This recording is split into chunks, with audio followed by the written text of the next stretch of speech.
Hello everyone, and welcome to our next video.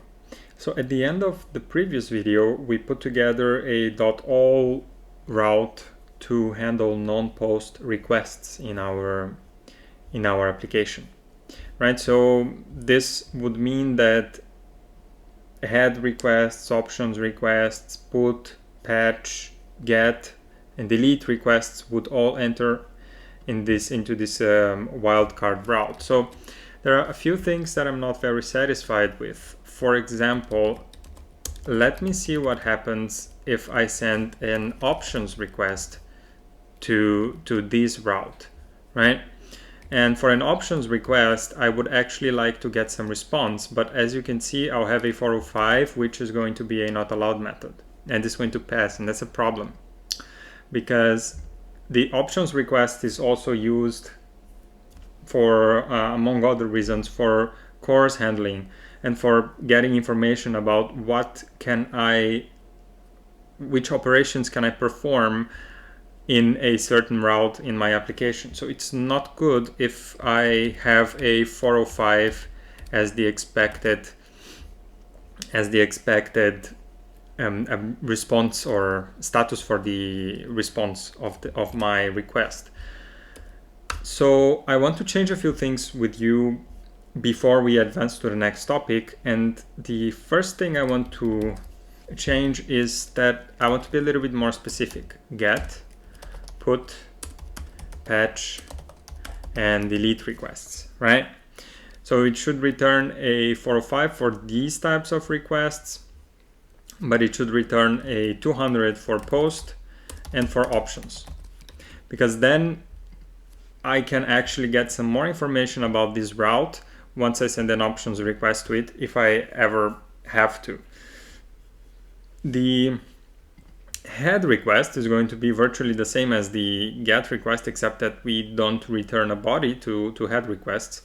So I'm not going to go that much into details here. The one that was bothering me the most was the options request. So now I can see that for get, put, patch, and delete requests, okay, things will pass, right? Everything will pass. But now I'm entering the code that is going to make my test suite fail, and that is a options request to the signup route.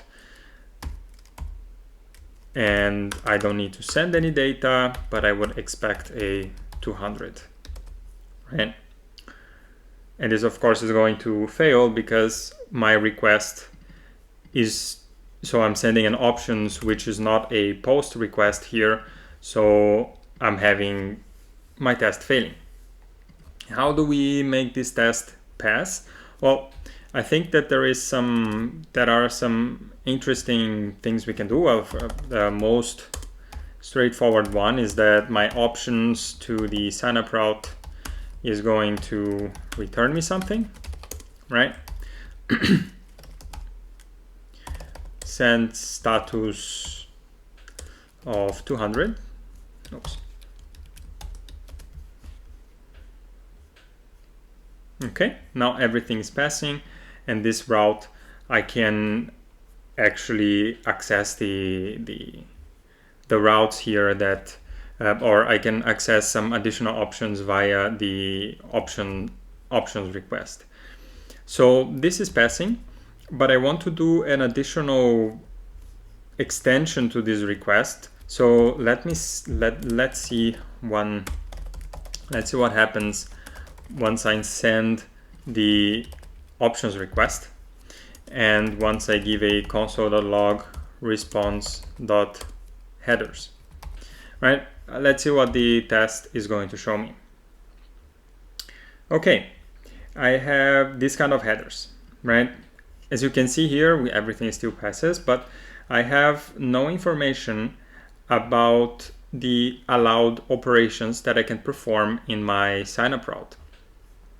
So it's telling me what's powered by, what's the content types, the content length, the date of the request, but it's not telling me what are the allowed options. So I would like to, should return post from and options. So should return post as the only allowed method from an options request.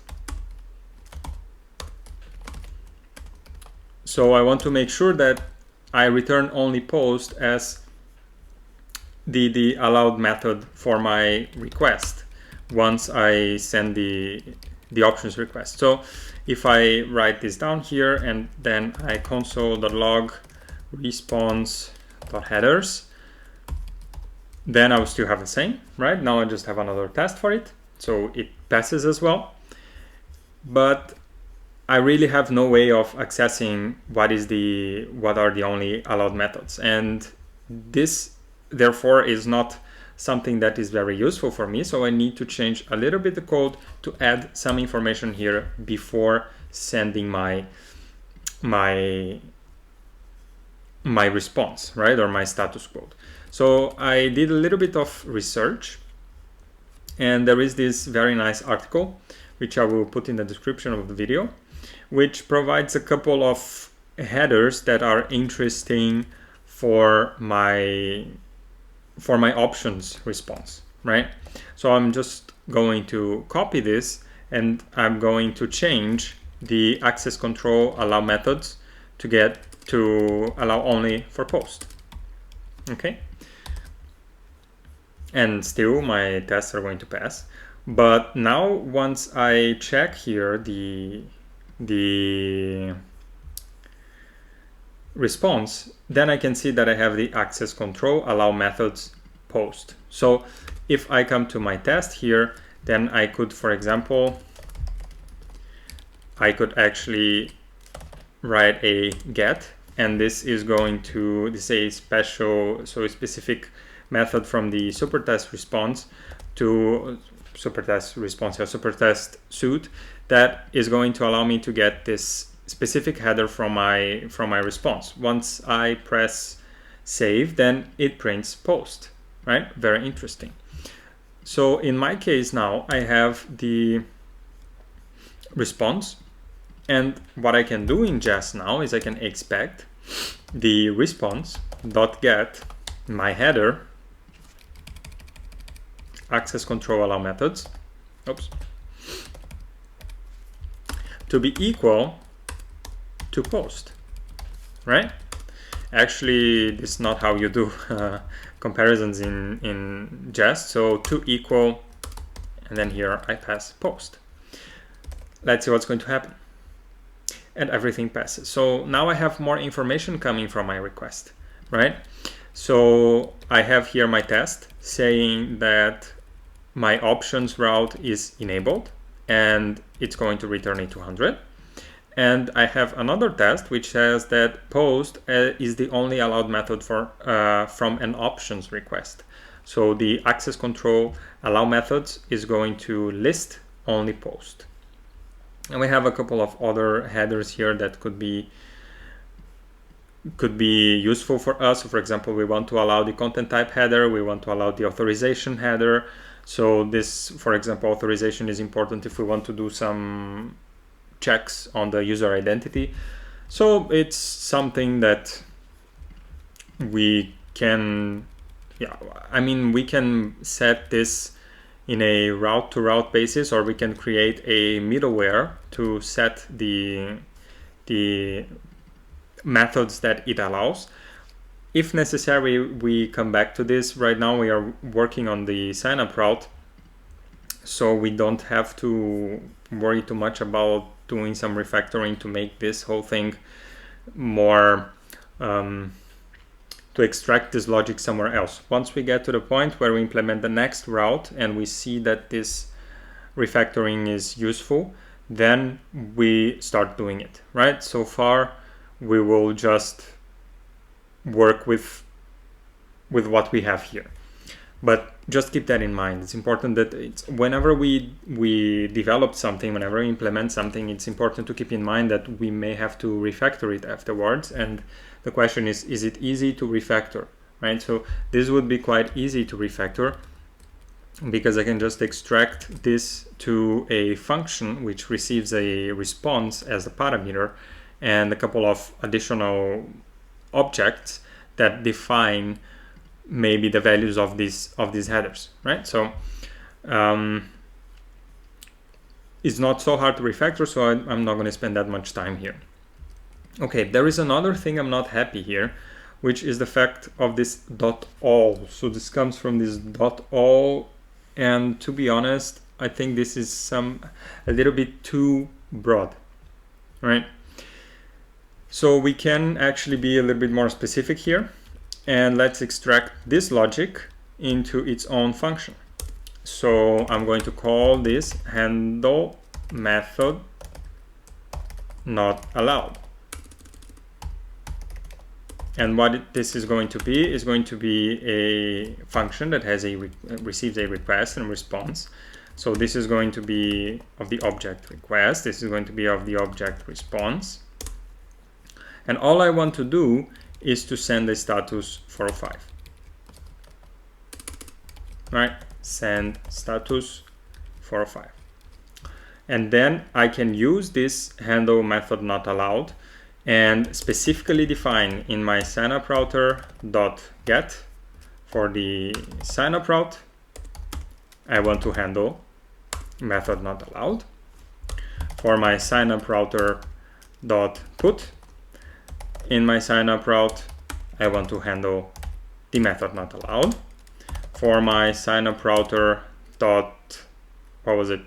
patch, in my signup route, I want to handle the method not allowed. And in my signup router .delete, in my signup route, I also want to handle the method not allowed. All right, so then now I can get rid of this .all and specifically list which methods are not allowed. Then when someone enters here in my code, they will know exactly that, okay, the get, the put, the patch, and the delete are not allowed. The options is allowed, the post is allowed, and the other ones are somewhat, we postpone the decision, right? We don't need to specifically specify, explicitly specify the response. Now, if we send a method that is not specified in here and we try to, let's say, do some, I don't know, head or whatever, purge, I don't remember any, let's see here, some HTTP methods, say some connect or some trace request, then it's just going to pass through, right? It's not going to identify, it's just going to pass through to the next handler. So I'm just moving this function to a little bit above, and what I actually want to do is to maybe consider doing a utils folder within my routes, and here I want to put an index.ts, and I think it makes sense to create one file per maybe one file per function would be just too much overkill, right?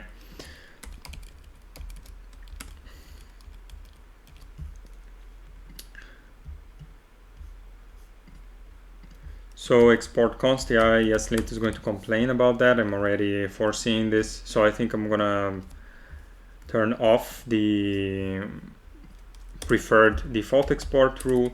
So here I can import handle method not allowed from .utils. I don't need to list the index, and everything should be working fine still. Exactly, everything is working fine. So let me run prettier. Okay, I have a little bit of reformatting here, yeah. And let me run lint just to confirm that my suspicions are correct about the preferred default export. Yes, So I have a preferred default export, and I also have a missing return type of function, which is in this, right? So that would be void, doesn't, and then I'm not allowed to return, but this send status, yeah, maybe then here I could say returns a response. Let me see if my tests are still passing.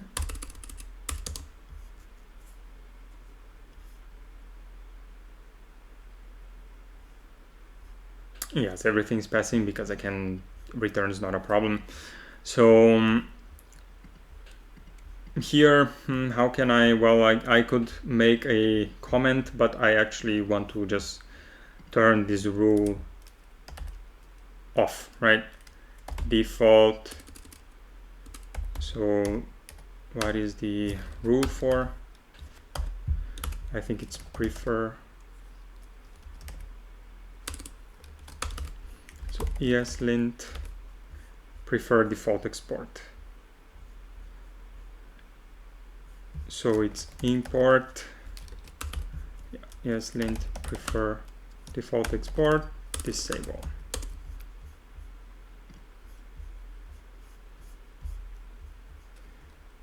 Rules import, so this should be enough. Let's see if my linting is going to present any problems here, but I think that this should be correct. Yes, exactly. So now I have, just let me run prettier again. So now I have a somewhat clearer idea of what my route is doing. Right, so my route is not accepting, so it's only accepting post and of course options. Maybe I could even list options here. And as you can expect, this is going to break my tests, right? So npm run test watch. Why is it going to break my test? That's because it expects to equal, right?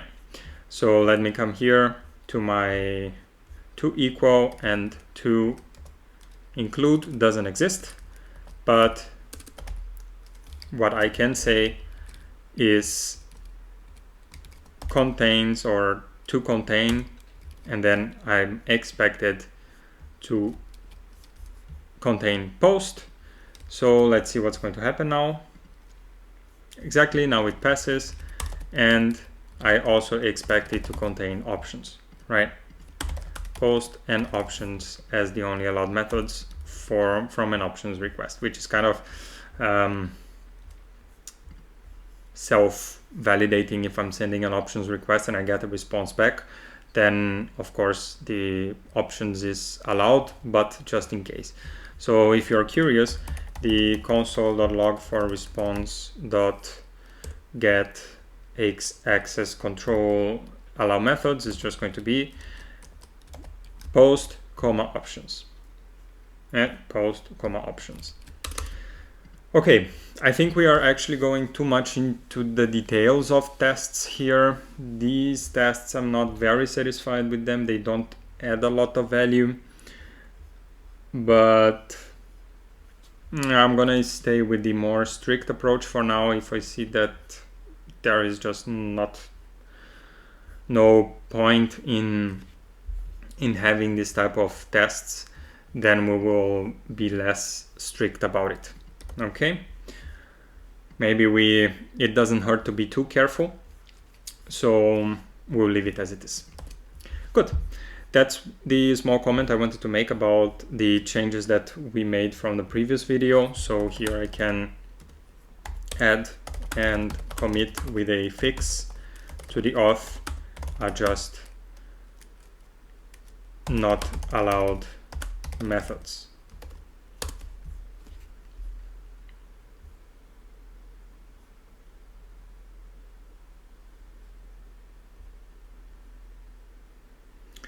Good, everything is passing, so now I can push to the remote repo, and we come to the end of this video. See you in the next one. Thank you. Bye bye.